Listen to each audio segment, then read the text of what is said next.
Physics with electronic पाठशाला में आपका स्वागत है। आज के इस लेक्चर में हम equation of curve in space पढ़ेंगे। इसके पहले हमने बताया था कि इक्वेशन ऑफ लाइंस क्या होते हैं, इक्वेशन ऑफ प्लेन क्या होते हैं। इस लेक्चर में हम डिस्कस करेंगे कि equation of curve in space. ठीक है, अब आपके जो टॉपिक्स हैं वो स्टार्ट हो गए हैं। अब आप डेली लेक्चर्स देख सकते हैं, आपको डेली चैनल्स पे लेक्चर्स मिलते रहेंगे, तो चैनल पे बने रहिए, आपको डेली लेक्चर्स मिलते रहेंगे। तो देखिए, आपका अगर देखेंगे अब यूनिट फर्स्ट में तो पहले टॉपिक्स यही सब हैं, कर्व इन स्पेस करके टॉपिक लिखा होगा। तो हमें देखिए मेनली हमें जो कर्व इन स्पेस है चैप्टर, मतलब ये चैप्टर का मेनली नाम ही कर्व इन स्पेस है। तो हमें equation of curve in space पढ़ना है। तो मतलब कोई कर्व होगा, उस कर्व के लिए आप इक्वेशन ऑफ कर्व मतलब उसका इक्वेशन कैसे निकालेंगे। ठीक है, तो उसके लिए दो फॉर्म है। ठीक है, आप दो तरह के इक्वेशन पढ़ेंगे। मतलब कोई भी कर्व दिया है तो उसके इक्वेशन को निकालने के लिए दो तरीका है। उसके इक्वेशन को निकालने के लिए दो तरीके हैं। पहला एक तरीका है कि आप दोनों के दोनों जो सरफेसेस दिए रहेंगे, दोनों भी आपको इक्वेशन उनका हम इंटरसेक्शन कर लें। ठीक है, और दूसरा है कि हम पैरामेट्रिक फॉर्म में कर लें।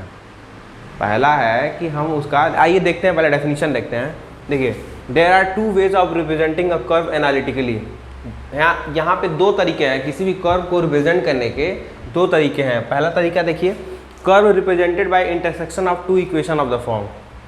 मतलब कर्व को हम रिप्रेजेंट कर सकते हैं दो इक्वेशन। मान लीजिए आपके पास f1 x1 x2 x3 और f2 x1 x2 कोई दो आपके पास इक्वेशन है।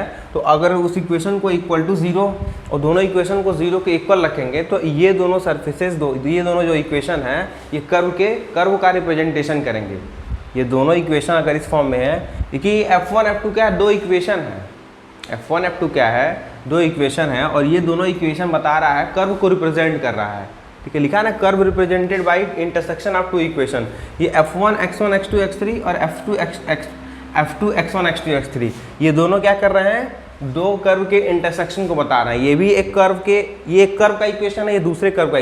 जैसे कहने का मतलब क्या है, ऐसे मान लीजिए एक कर्व है, जैसे मान लीजिए एक कर्व है और आपने कोई दूसरा कर्व लिया, तो ये वाला इक्वेशन इसका हुआ।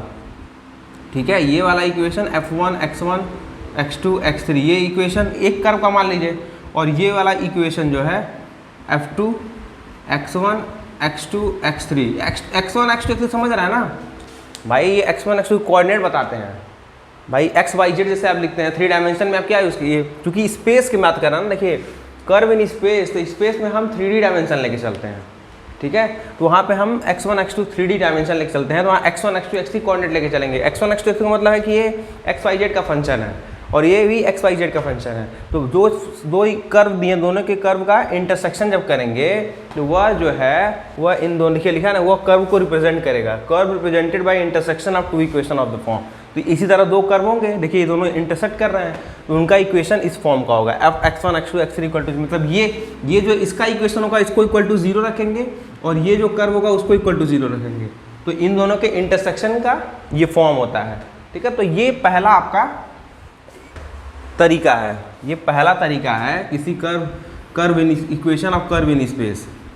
Equation of curve in space का ये पहला पार्ट है। दूसरा पार्ट होता है पैरामेट्रिक इक्वेशन ऑफ कर्व। दूसरा आप कैसे निकालेंगे किसी कर्व का इक्वेशन, पैरामेट्रिक फॉर्म में निकालेंगे। पैरामेट्रिक फॉर्म में इक्वेशन ऑफ कर्व मतलब किसी कर्व का हम पैरामेट्रिक फॉर्म निकालेंगे। तो आइए देखते हैं। Consider the equation x1 equal to x1 of t, x2 equal to x2 of t, x3 equal to x3 of t। ये x1 x2 x3 जो है वो क्या है, आपका रियल वैल्यूड फंक्शन है। ठीक है, और x1t x2t मतलब क्या होगा, ये जो फंक्शन x1 लिखा हुआ है ये t का फंक्शन है। पैरामेट्रिक फॉर्म आपने पढ़ा होगा कैलकुलस में आपने पैरामेट्रिक फॉर्म पढ़ा होगा, वो फंक्शन ऑफ t होता है वो। जैसे वहाँ पे क्या लिखते हैं, xt yt zt लेते हैं, ऐसे आपने देखा होगा। ऐसे xt में होता है, yt में होता है, zt में होता है, वो t का फंक्शन होता है। तो वहाँ यहाँ भी वो t का ही फंक्शन है। तो हम लिखें कि अगर x1 equal to x1 of t, x2 equal to x2 of t, x3 equal to x3 of t इस फॉर्म में इक्वेशन लिखा हुआ है, तो वह इक्वेशन जो है वो पैरामेट्रिक फॉर्म होगा किसी भी कर्व को रिप्रेजेंट करने के लिए। किसी भी कर्व को रिप्रेजेंट करने के लिए उसका जो पैरामेट्रिक फॉर्म होता है वो x1 equal to x1 of t, x2 equal to x2 of t, x3 equal to x3 of. वैसे ये जनरल लिख रहे हैं ना, ये आप जनरल लिख रहे हैं। अभी जो मैं एग्जांपल कराऊंगा, ये जैसे कहने का मतलब क्या है कि x1 इक्वल यहाँ कोई फंक्शन दिया रहेगा, cos t, sin t, कुछ भी 80, कुछ भी एक फंक्शन यहाँ से कुछ 10t या कुछ और दिया रहेगा। तो हम जनरल लिख रहे हैं, इसलिए जनरल फॉर्म बता रहे हैं। ठीक है। मेनली जब देखिए ये सब फॉर्म जितने भी पढ़ा रहा हूँ सब जनरल फॉर्म है। एग्ज़ाम में क्या होता है, क्वेश्चन आते हैं, एग्ज़ाम में इस पर क्वेश्चन आएंगे, तो आप इसका टेंशन मत लीजिए कि ये क्या हो रहा है। अभी जब आप क्वेश्चन अभी कराएंगे और एग्ज़ाम में क्वेश्चन ही ज़्यादा पूछा जाता है, ठीक है।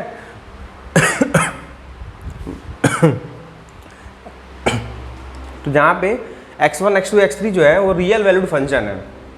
x1 x2 x3 are the real valued function of a parameter t, ठीक है, जहाँ पैरामीटर t है। और इस इक्वेशन को आप कैसे लिख सकते हैं, इसको इक्वेशन 1 मान लीजिए, इसको ये पूरे को इक्वेशन 1 मान लीजिए, और इसको इन जनरल लिखना, equation 1 can also be written as xi equal to xi of t, लिख सकते हैं, जहाँ पे i की वैल्यू 1 2 3 रन करेगी। अरे जब i की वैल्यू 1 रखेंगे तो x1 ऑफ t मिल जाएगा, i की वैल्यू 2 रखेंगे तो x2 ऑफ t, इसी तरह i इक्वल टू 3 रखेंगे तो x3 ऑफ t। तो ये जो फॉर्म है, ये इसको हम एक शॉर्ट में लिखे xi equal to xi of t, ठीक है।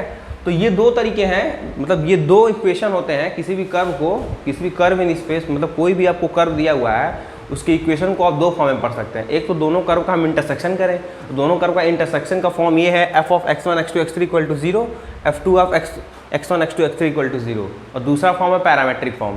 तो हम किसी भी कर्व का इक्वेशन दो फॉर्म में पढ़ते हैं, एक होता है आपका intersection of two surfaces, intersection of two equation, and दूसरा होता है आपका पैरामेट्रिक फॉर्म। तो पैरामेट्रिक फॉर्म में देख लिए x1 of x1t, x2 of x2t, x3 of x3t, ठीक है। तो ये दोनों इक्वेशन होते हैं किसी कर्व के इक्वेशन को बताने के लिए। अब हम नेक्स्ट पढ़ते हैं लेंथ ऑफ कर्व। आपने देखा होगा जो यूनिट फर्स्ट रही होगी, यूनिट फर्स्ट में पहला ही टॉपिक आपको दिया हुआ है लेंथ ऑफ कर्व। तो अब आ जाते हैं लेंथ ऑफ कर्व। मतलब लेंथ ऑफ कर्व का मतलब समझ रहे होंगे कि जैसे मान लीजिए कर्व है, कर्व का हमको लेंथ निकालना है। जैसे मान लीजिए कर्व बना दिए, तो मान लीजिए यहाँ से यहाँ तक इस कर्व, मान लीजिए P1 पॉइंट है, ये P2 पॉइंट है, तो यहाँ से यहाँ तक की डिस्टेंस क्या है हुई कर्व की, ठीक है। तो उसके लिए हम फॉर्मूला पढ़ेंगे, ठीक है। तो आइए अब देखते हैं हम लोग लेंथ ऑफ कर्व क्या होता है। आइए अब देखते हैं लेंथ ऑफ कर्व क्या होता है।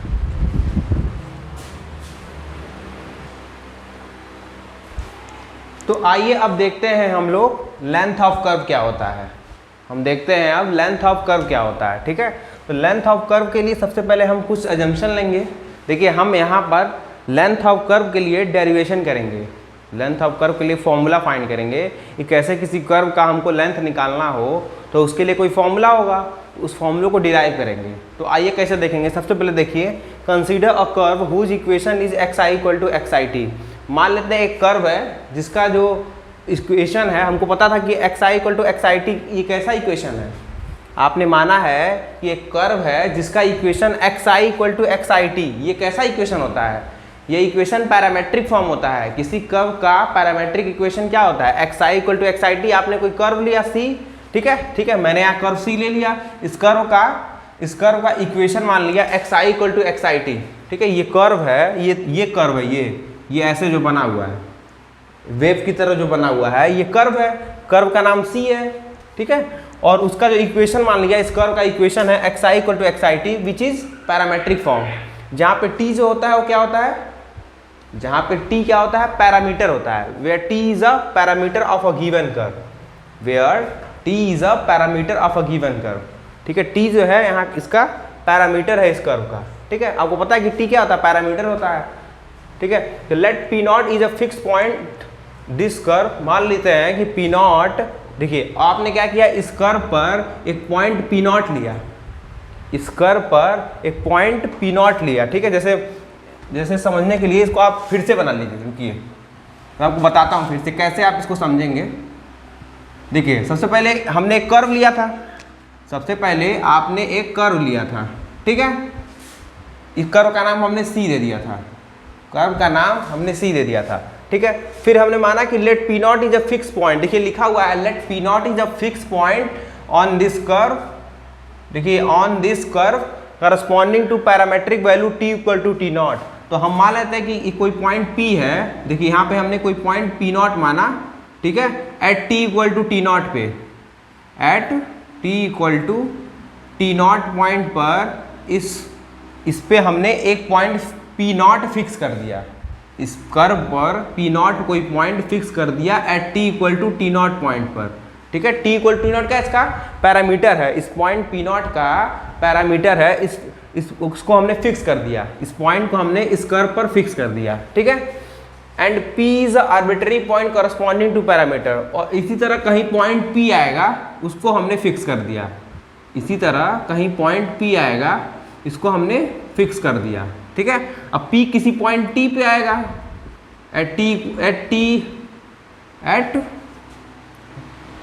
T इक्वल टू T मान लीजिए आप, ठीक है। एट किसी point T equal to T पे आएगा। यहाँ पे हमने parameter T equal to T naught लिया है और यहाँ पे हमने खुद T ही ले लिया है, एट T ले लीजिए किसी से, ये T equal to T naught T1 T2 T run करेगा और किसी पॉइंट T पे इसकी वैल्यू P मान ली। जैसे एक पॉइंट यहाँ पे किए और एक पॉइंट यहाँ पे माना हमने लास्ट में, ठीक है। And P is a arbitrary point, P कोई आर्बिट्ररी पॉइंट है टू दिस पैर। देखिए ये कर्व जो है ना ये इनफाइनाइटली तक रन कर रहा है, ये कर्व जो है स्पेस में इनफाइनाइटली टाइम रन कर रहा है। हम तो शॉर्ट बनाए हैं, बट जैसे ये तो इतना ही बन सकता था, बट स्पेस में क्या एक कर्व जाते चला जा रहा है और उस कर्व पे हमने एक point P naught P1 P2 अभी हम सेलेक्ट करेंगे, ठीक है। अब देखिए choose n-1 point, choose n-1 point P1 P2 Pn between P naught and P। आपको P नॉट और P के बीच में, मतलब इस P नॉट और P के बीच में P1 P2 Pn-1 तक हमको n-1 पॉइंट चूज करना है। तो हमने मान लिया कि यहाँ पे कोई पॉइंट P1 है, ठीक है। आप यहाँ पहले यहाँ पे कोई पॉइंट P1 है, यहाँ पे कोई पॉइंट P2 है, ठीक है, हमने ऐसे सेलेक्ट कर लिया। यहाँ पे कोई पॉइंट P3 है, ठीक है। इसी तरह डॉट डॉट कहीं आएगा Pn-1 आएगा, ठीक है। जैसे ये देखिए Pn-1 मतलब ये कर्व और आगे तक जाएगा, ठीक है। हम पूरा नहीं दिखा सकते ना, तो हमने मान लिया P1 आया, कहीं P1 आएगा, कहीं P2 आएगा, कहीं P3, इसी तरह Pn-1 तक जाएगा, ठीक है। तो यही चीज़ जो लिखा हुआ है, choose n-1 point P1 P2 P3 Pn between P naught and P corresponding to parametric value, corresponding to parametric value T equal to T1 T equal to T2, मतलब T1 T2 T parametric value पर, ठीक है। ये जो point आ रहा है भाई curve के किसी पॉइंट पे, किसी पॉइंट पे तो ये वैल्यू मिलेगी P नॉट, ठीक है। तो ये कहाँ पे है, ये T1 पॉइंट पे है, ये कहाँ है T2, ये कहाँ है T3, तो ये कहाँ होगा एट Tn-1। भाई अगर Pn-1 है तो किसी पॉइंट Tn-1 पैरामीटर वैल्यू पे होगा, पैरामेट्रिक वैल्यू पे। और ये जो T1 T2 Tn-1 है, ये T नॉट जो छोटा T not is less than T1 is less than T2 dot Tn-1 is less than T, मतलब T नॉट सबसे छोटी वैल्यू होगी, पैरामेट्रिक वैल्यू सबसे छोटी होगी और T सबसे बड़ी वैल्यू होगी। T not is a very small value and T is a very big value, very large value, ठीक है। इसी के बीच ये P1 P2 P3 Pn-1 हमने पॉइंट चूज किया है। देखिए यहाँ लिखा हुआ है चूज n-1 पॉइंट्स, ठीक है। Draw the chords P naught P1। देखिए लिखा है कि आप कॉर्ड ड्रॉ करिए P नॉट P1 तक। तो हमने P नॉट से P1 तक कॉर्ड ड्रॉ किया। देखिए कॉर्ड एक ड्रॉ कर दिए, कॉर्ड समझते हैं ना, कॉर्ड आपने ड्रॉ कर दिया P नॉट से P1 में। फिर P1 P2 ड्रॉ करना है, तो ये P1 से लेके P2 तक एक कॉर्ड ड्रॉ कर दिए, फिर P1 से P3 तक एक कॉर्ड ड्रॉ कर दिए, ठीक है। P1 से P3 तक एक कॉर्ड ड्रॉ कर दिए, ठीक है। P2 से P3 ड्रॉ कर दिए, फिर इसी तरह ऐसे ड्रॉ करते जाएंगे तो P3 से Pn-1 कहीं आएगा और लास्ट में देखिए Pn-1 से P तक गया है। तो इस कॉर्ड को आप ऐसे ला दीजिए, इस कॉर्ड को आप ऐसे ला दीजिए, ठीक है। तो आपने सारे कॉर्ड को बना लिया। देखिए ये cord P naught P1 P, देखिए लिखा draw the chord P naught P1 P1 P2 dot dot Pn-1 P। तो आपने सभी कॉर्ड को बना लिया, ये कॉर्ड रिप्रेजेंट कर रहा है ना इस कर्व पर। देयरफॉर वी हैव, अब हमें क्या करना है, इस P नॉट से P1 की वैल्यू निकालनी है। इस P नॉट से ये लेंथ क्या होता है, इस कर्व का लेंथ निकालना ना, तो इस इनिशियल पॉइंट P नॉट था और फाइनल पॉइंट क्या है P है। इनिशियल पॉइंट P नॉट है, फाइनल पॉइंट P है, तो इनके बीच की लेंथ क्या होगी P नॉट P, तो आर्क P नॉट P, तो ये पूरा आर्क ही तो है, तो इस P नॉट P की वैल्यू निकालेंगे। तो इसीलिए लिखे हैं आर्क P नॉट P, और ये जो इसकी वैल्यू होगी, जो इसकी लेंथ आएगी उसको हम S से डिनोट कर लिए, जिसकी जो लेंथ आएगी वह इसको हम S से डिनोट कर लिए, ठीक है। तो ये हो जाएगा S, limit n goes to infinity k equal to 0 to n minus 1 pk plus 1। इसका क्या मतलब है कि इस pk प्लस 1 का मतलब क्या है कि ये p1 p2 भाई यहाँ से यहाँ तक की लेंथ कब निकलेगी, जब इसकी लेंथ का सम, इसकी लेंथ का सम, इसकी लेंथ का सम, इसकी लेंथ का लेंथ, सबकी लेंथ का सम कर देंगे। तो यहाँ जब आप समेशन रन करेंगे, जो समेशन लगा हुआ है k इक्वल टू 0 से n माइनस 1, इसको जब रन कराएंगे तो क्या आएगा, k इक्वल टू 0 रखेंगे तो p0 प्लस p0 p1, तो ये हो जाएगी value p1 p2 p2 p3 सबका सम हो जाएगा। तो वही चीज वहां लिखे हुए और सबका जब सम कर देंगे तो वही तो वैल्यू होगी लेंथ की, वही तो वैल्यू होगी उस कर्व के लेंथ की। तो इसीलिए उसको माने, ये इक्वेशन नंबर 1 है, इसको आप इक्वेशन नंबर 1 मान लेंगे। ठीक है, अब आपको पता है कि pk plus 1 equal to summation i running from 1 to 3 x i t के power k plus 1 minus x i t के पावर k हाफ। देखिए अब आपको पता है कि दो कॉर्ड के बीच का जो लेंथ होता है, दो कॉर्ड के बीच का जो लेंथ होता है वो क्या होता है, summation i running from 1 to 3 x i t के पावर प्लस। देखो i जो है 1 से 3 तक रन कर रहे हैं, क्योंकि हमारा जो हमारा कोऑर्डिनेट होता है x1 x2 x3, हम 3 डायमेंशन लेके चल रहे हैं, तो हम जो पैरामीटर यूज करेंगे x1 x2 x3 तक रन करेंगे। तो i इक्वल टू 1 से 3 x i t के power k plus 1 minus x i t के पावर k। ये जो पैरामीटर है ये क्या एक पैरामेट्रिक इक्वेशन हो गया ना, ये देखिए पैरामेट्रिक इक्वेशन ही तो लिखा है यहाँ पे। ये pk प्लस 1 के लिए हो गया और उसमें से हम pk वाले इक्वेशन को माइनस कर रहे हैं और फिर उसका अंडर रूट ले रहे हैं। तो ये क्या बता रहा है, इस pk प्लस 1 की वैल्यू को बता रहा है।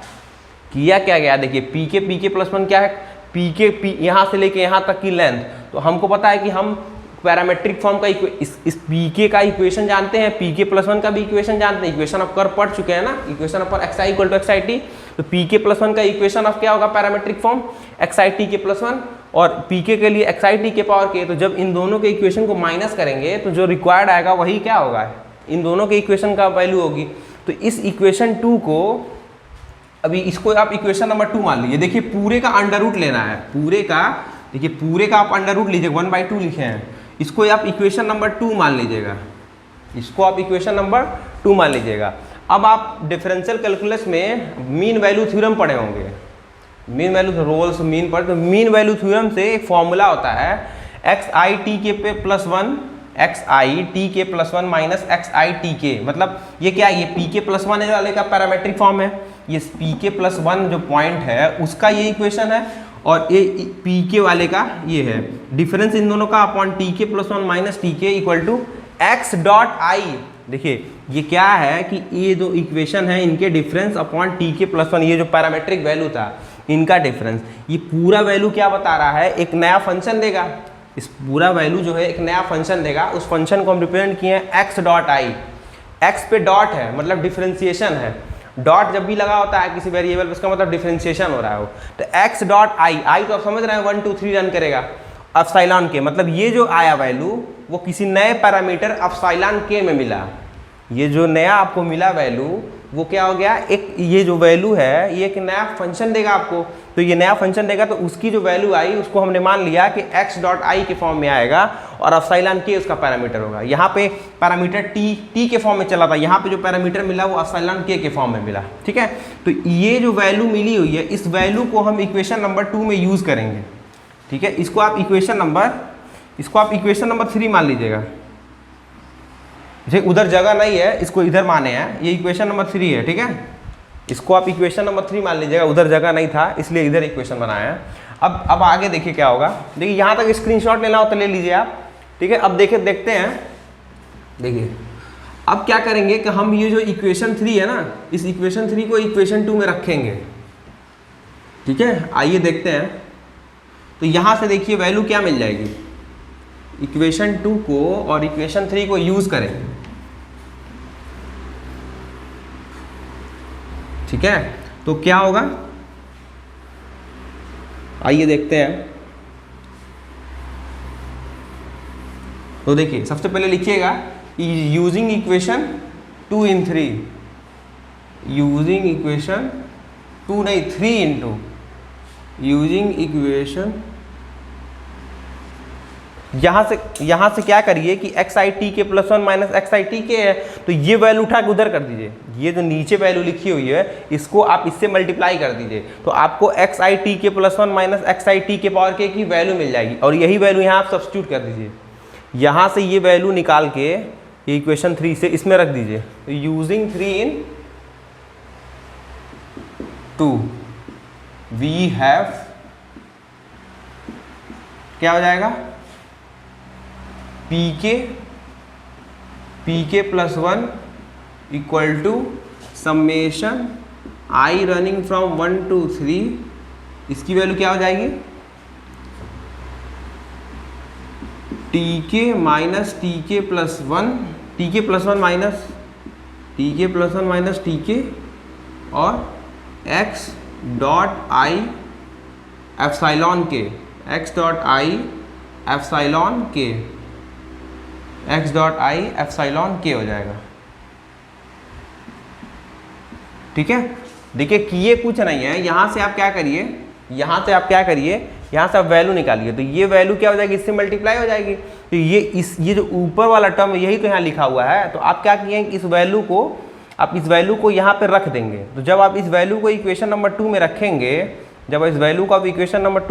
तो क्या हो जाएगा, ये अब इस पर भी अंडर रूट आ जाएगा। जब आप इस वैल्यू को वहाँ रखेंगे, ये वैल्यू आपकी क्या हो जाएगी, ये वैल्यू आपकी आएगी, जब आप रखेंगे तो इस पे आएगा 1/2, ठीक है, इस पे आएगा आपका 1/2, ठीक है, और इस पे भी आएगा आपका 1/2।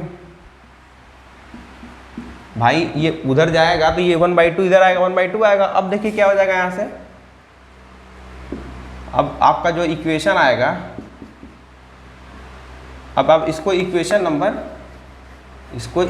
नंबर आप 4 मान लीजिए। देखिए आपने क्या किया, इसको सब्स्टिट्यूट किया। अब इस वैल्यू को आप इक्वेशन नंबर 4 मान लीजिए, इस वैल्यू को आप इक्वेशन नंबर 4 मान लीजिए। अब उठा के इक्वेशन नंबर 1 में रख दीजिए, इस वैल्यू को उठा के इक्वेशन नंबर 1 में रख दीजिए। तो यूजिंग 4 in 1, अब आप इक्वेशन 4 को इक्वेशन 1 में रख दीजिए। यूजिंग 4 in 1 वी हैव, तो क्या मिलेगा, s equal to under root d x i by d t into d x i by d t. ठीक है, तो ये आपका इक्वेशन बनेगा। जब आप इस वैल्यू को सब्स्टिट्यूट करेंगे तो आपको ये इक्वेशन मिलेगा, और एस ही इसके लेंथ ऑफ कर्व को डिफाइन करेगा। यस ही जो होता है इसके लेंथ ऑफ कर्व को बताता है। ठीक है, यहाँ पे आप इंटीग्रेशन लगा लीजिएगा T0 से T तक। देखिए हुआ क्या, जब आप सब्स्टिट्यूट करेंगे वैल्यू, तो क्या होगा, जब आप सब्स्टिट्यूट करेंगे वैल्यू, देखिए ये इसको उठा के आप इक्वेशन 4 में रखेंगे तो क्या होगा, टी के प्लस 1 माइनस टी के पावर अंडर रूट, ये उठा के आप सब रख देंगे तो ये एक्स आई पे हाफ है। ठीक है, और यहाँ पे जब रखेंगे आप तो वो मल्टीप्लाई हो जाएगा, वो जो होगा वो मल्टीप्लाई हो जाएगा। देखिए तो जब आप मल्टीप्लाई करेंगे तो उसमें आएगा value D x i by d T upon D x i by d T. ये इसका प्रूफ होगा। देखिए मेनली आप इसे याद रखिएगा, ये प्रूफ नहीं पूछता एग्जाम में, प्रूफ मैं समझाने के लिए आपको बताया हूँ। मेनली ये क्वेश्चन इसी से आपके सॉल्व होंगे। ये क्वेश्चन आते हैं एग्जाम में, आपके क्वेश्चन आएंगे लेंथ ऑफ कर्व पे क्वेश्चन आएंगे। D x i by d T 2 बार लिखा हुआ है, into D T, D x i by d T upon into d x i by d t into D T. ये जो होता है T0 से T, ठीक है, T0 से T तक है ना, T0 से इनिशियल पॉइंट T0 था और T तक जाएगा। देखिए टी के प्लस 1 टी के भी जब आप रन कराएंगे तो k इक्वल टू 0 से रन कराएंगे। भाई क्या किया गया ना कि समेशन हट गया, इंटीग्रेशन में चेंज हो गया है। ठीक है, तो जब इंटीग्रेशन चेंज किया है तो ये k रन करेगा कहाँ, 0 से, तो 0 से आएगा ना, 0 1 2 3, इसीलिए इसको T0 से T रन कराया गया। ठीक है, तो ये इसका सोल्यूशन आएगा। तो यही इस लेंथ ऑफ कर्व का फॉर्मूला होता है, ठीक है। तो आइए अब देखते हैं कुछ और। अब हम अब इस लेक्चर में इतना ही। इसके बाद अब अगले लेक्चर में, इसके बाद जो आपका अगला लेक्चर होगा, इसके बाद हम length of curve, equation of line, equation of plane, जितने आप लेक्चर्स पढ़े हुए हैं इन सारे पे हम क्वेश्चन सॉल्व करेंगे। इन सारे लेक्चर्स पे हम क्वेश्चन सॉल्व करेंगे, क्योंकि आपके एग्जाम में मेनली क्वेश्चन ही आएगा, ये प्रूफ तो नहीं आता है, पढ़ लीजिएगा, बट मैं अब समझाना चाह रहा था कैसे ये चीज़ आ रही है, बट इसलिए ये फॉर्मूला आप याद रखिएगा, इस फॉर्मूले से ये सारी वैल्यू निकलेगी। So thank you very much. अगर वीडियो अच्छा लगे तो वीडियो को लाइक, सब्सक्राइब और शेयर करें। धन्यवाद।